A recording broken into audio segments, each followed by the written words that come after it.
नमस्कार, मैं हूं संजय शर्मा। आप देख रहे हैं 4 PM न्यूज नेटवर्क। आज बात करते हैं अपने गोदी सेठ की, अपने अडानी भैया की।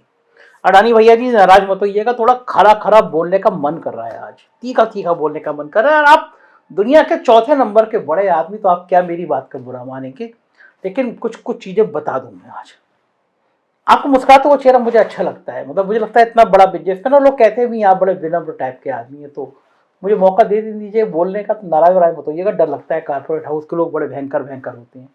खैर, मैं बचपन से कहानी सुनता था। कहानी थी और पता नहीं सच थी या नहीं थी, कि एक बड़ा आदमी होता है लेकिन मैले कुचले कपड़े, थोड़े गंदे कपड़े पहन के 5 स्टार होटल में जाता है। 5 स्टार के होटल का दरवान रोक देता है, अंदर नहीं जाओगे। गुस्सा आता है, अगले दिन जाता है, पूरा 5 स्टार होटल खरीद लेता है।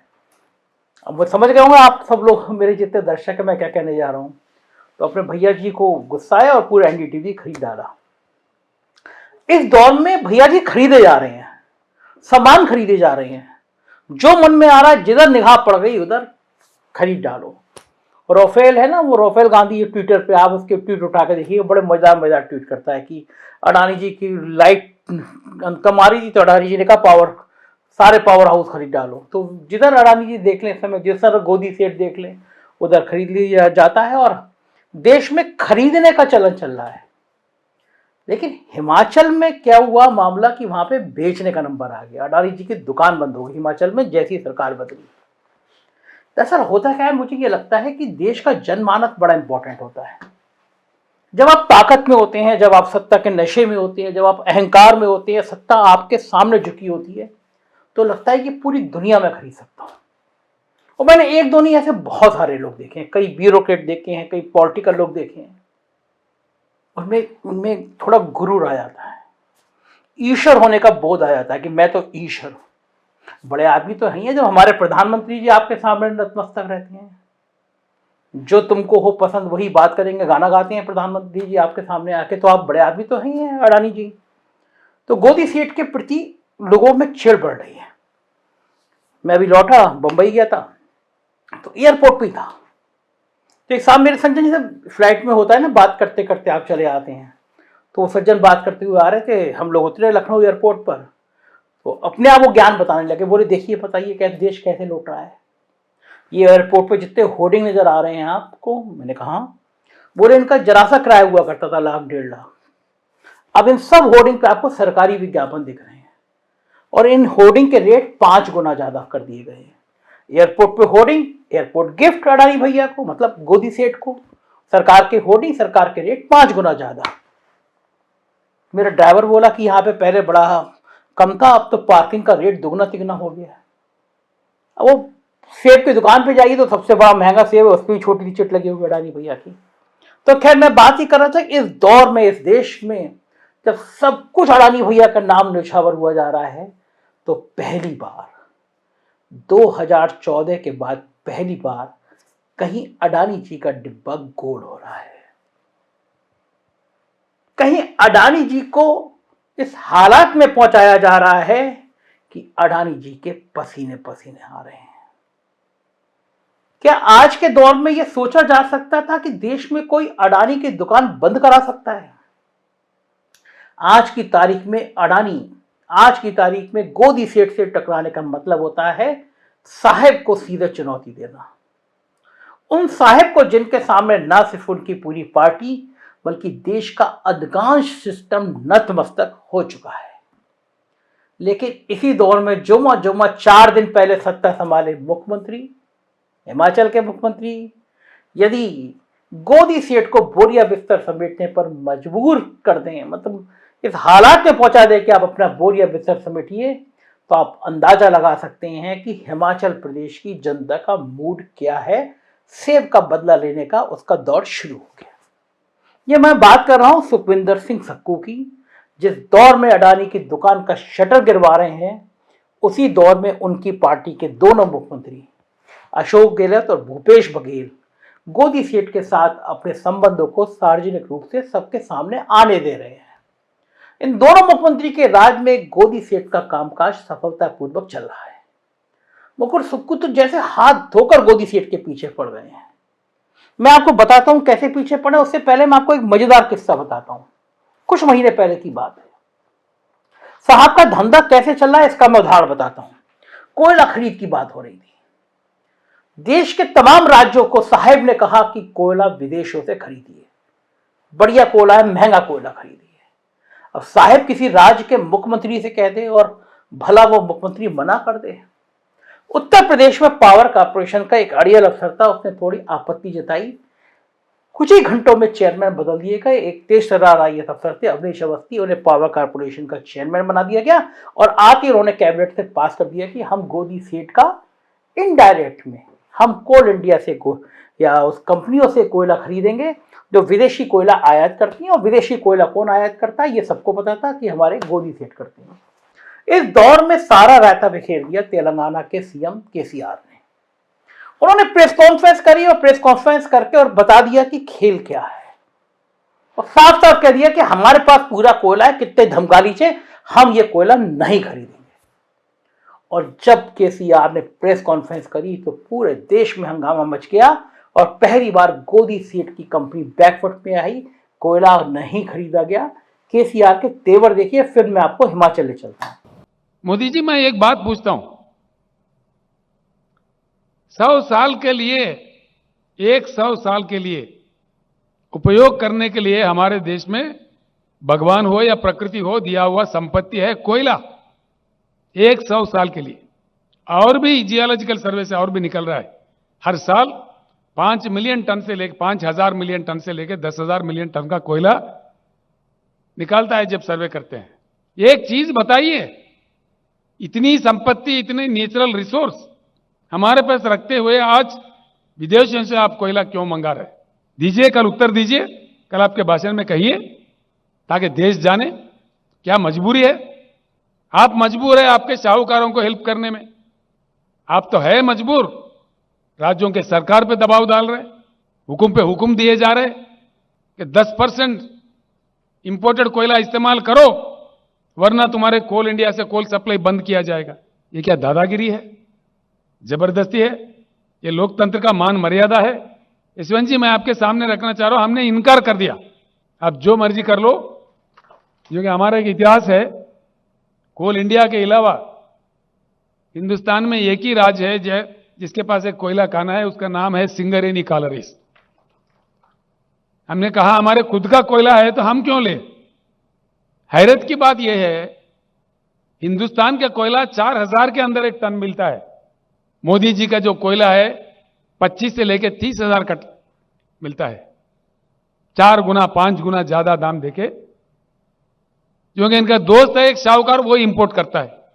इसीलिए मैं आपको टाइटल दे रहा हूं कि आप प्रधानमंत्री का काम नहीं कर रहे हो, आपके साहूकार दोस्तों का सेल्समैन बन के काम कर रहे हो। हाँ बिल्कुल, देखा आपने, तो केसीआर इतना तीखा तीखा बोलते हैं कि वो गोदी सेठ के थोड़े पसीने आए और गोदी सेठ के साहब को भी लगा कि ये मामला गड़बड़ जाएगा। दरअसल जब जनता के बीच में सारी बातें जाने लगती हैं तो इस देश में जनता जनार्दन है और जनता की नाराजगी कब किस पे भारी पड़ जाए लाले पड़ जाते हैं। तो चलिए मैं हिमाचल प्रदेश लेके चलता हूं और बताता हूं कि कैसे सीएम वहां के गोदी सेठ के पीछे पड़े। दरअसल कुछ महीने पहले गोदी सेठ ने एसीसी और अंबुजा सीमेंट का अधिग्रहण किया है। देखिए भैया जी, अडानी भैया जी, गोदी सेठ से बुरा मत मानिएगा, जिसकी गोदी में सब बैठ जाए तो वो गोदी सेठ है। मीडिया में एक बड़ा चैनल था जो गोदी मीडिया नहीं था, आपने उसको भी खरीद लिया, तो उन्होंने रवीश कुमार ने आपका नाम गोदी सेठ रख लिया। आप में मोटे मोटे मेरी तरह अच्छे लगते हैं तो मैं आपको गोदी सेठ कह रहा हूं, तो उसमें बुरा मत मानिएगा।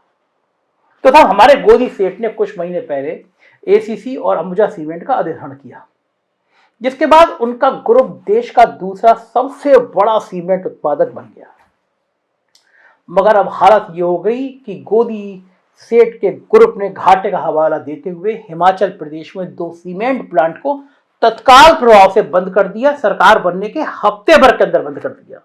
नोटिस छपवा कर दिया कि कल से साहब लोग काम पे मत आइए। हजारों मजदूर उनके पसीने आ गए। तो जानकारी मिली उसके मुताबिक अडानी ग्रुप ने बरमाड़ा जिसे एसीसी से खरीदा था और दादल हाट जिसे अंबुजा सीमेंट से खरीदा था, उनके अपने प्लांट को बंद कर दिया है। कंपनी की तरफ से कहा गया कि ट्रांसपोर्ट और कच्चे माल की लागत बढ़ने की वजह से कंपनी के मार्केट शेयर पर बुरा असर पड़ रहा है, महंगा हो रहा है, माल बिक नहीं रहा है। इन सब की वजह से अडानी ग्रुप को इनका नुकसान उठाना पड़ रहा है, अतः इन दोनों प्लांट को तत्काल बंद करना पड़ेगा। लेकिन इन दोनों सीमेंट प्लांट के बंद होने से 6000 से ज्यादा ट्रांसपोर्टर और 1800 से ज्यादा कर्मचारियों पर बहुत बुरा असर पड़ा। उन्हें समझ नहीं आ रहा वो करे तो क्या करें। हंगामा मच गया। कम्युनिस्ट पार्टी ने तो अडानी ग्रुप पर गोदी सीट के ऊपर क्रिमिनल मुकदमा दर्ज करने की बात कर डाली कि आप इस तरह फैक्ट्री बंद नहीं कर सकते, मजदूरों को सड़क पर नहीं ला सकते। जानकार सूत्र बता रहे हैं इन प्लांट्स के बंद होने के पीछे का असली कारण वो नहीं है जो गोदी सेठ की कंपनी बता रही है। देखिए, सीमेंट उद्योग इस देश के कोर सेक्टर के उन 8 उद्योगों में से एक है जिसके ऊपर हिंदुस्तान का औद्योगिक सेक्टर निर्भर करता है। ये सब बहानेबाजी है कि कच्चे माल की कीमत और ट्रांसपोर्ट की लागत बढ़ गई या मार्केट शेयर को नुकसान हो गया। आपको सोचिए, जिस देश में गडकरी साहब सिर्फ एक्सप्रेसवे का इतना काम करवा रहे हैं, वहां गडकरी के भी साहेब के साहेब गोदी सेठ का सीमेंट प्लांट बंद हो जाए, इस पर तो कोई मूर्ख व्यक्ति भी भरोसा करेगा नहीं। दरअसल कारण कुछ और बताया जा रहा है। पहला कारण यह कि हिमाचल की सुक्खू सरकार ने सत्ता संभालते ही सीमेंट के दाम बढ़ाने पर रोक लगा दी। अपने गोदी सेठ हिमाचल में सीमेंट बहुत महंगे रेट पे बेच रहे थे और साथ ही अपनी सरकारी जरूरतों के लिए अडानी के बजाय अल्ट्राटेक सीमेंट से सीमेंट खरीदने का फैसला कर दिया। मतलब सुक्खू ने अपने गोदी सेठ को एक झटका दे दिया। दूसरा कारण यह कि एक तरफ हिमाचल की सरकारी खरीद का रास्ता रोकने के कुछ पहले ही गोदी सेठ ने 5 रुपए प्रति बोरी सीमेंट का दाम बढ़ा दिया, जिससे प्राइवेट डिमांड भी घट गई। मोटे तौर पर कहें तो कांग्रेस ने चुनाव के पहले ही अडानी ग्रुप को हिमाचल की जनता की नजरों में वैसे ही विलेन बना दिया था जैसे नंदीग्राम के बाद बंगाल की जनता के बीच सलीम ग्रुप की छवि बन गई थी। और यह सब हुआ सेब के होलसेल बिजनेस पर जयराम ठाकुर से अडानी को मिली मोनोपोली और इस मोनोपोली से पिस रहे सेब के बागवानों के गुस्से के कारण। क्योंकि कांग्रेस ने अडानी की इस छवि को मुद्दा बनाकर हिमाचल का प्रदेश का चुनाव 1% के आसपास के वोटों के अंदर से जीता, तो स्वाभाविक है कि नए मुख्यमंत्री सुक्खू साहब को भी अपनी जनता के साथ पैदल ही भारत जोड़ रहे अपने साहिब को भी खुश करना है, क्योंकि उनके साहब ने तो पैदल चलकर अपनी दाढ़ी भली नहीं बनवाई है, लेकिन अडानी जी की नकारात्मक छवि जनता में जरूर बनवा दी है। एक ऐसी छवि जो सब कुछ कब्जा करना चाहता है इस देश में।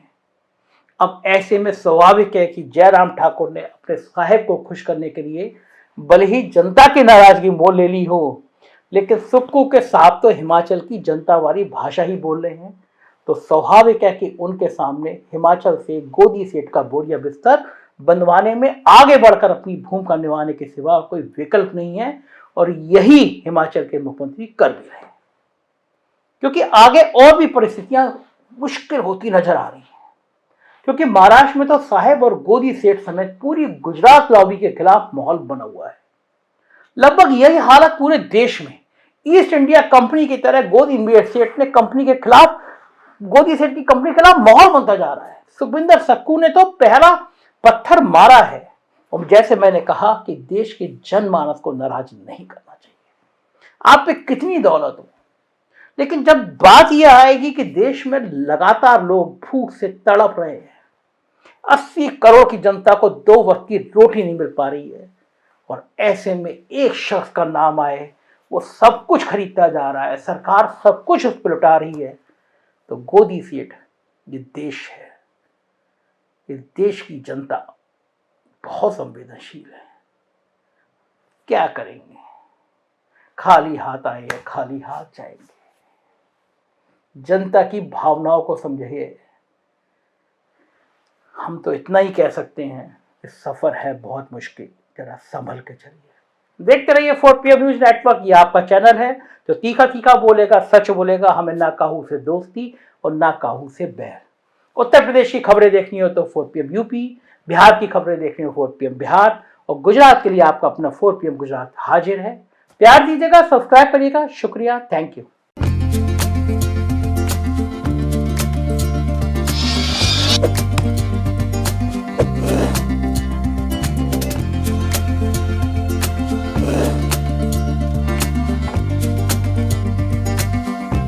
है।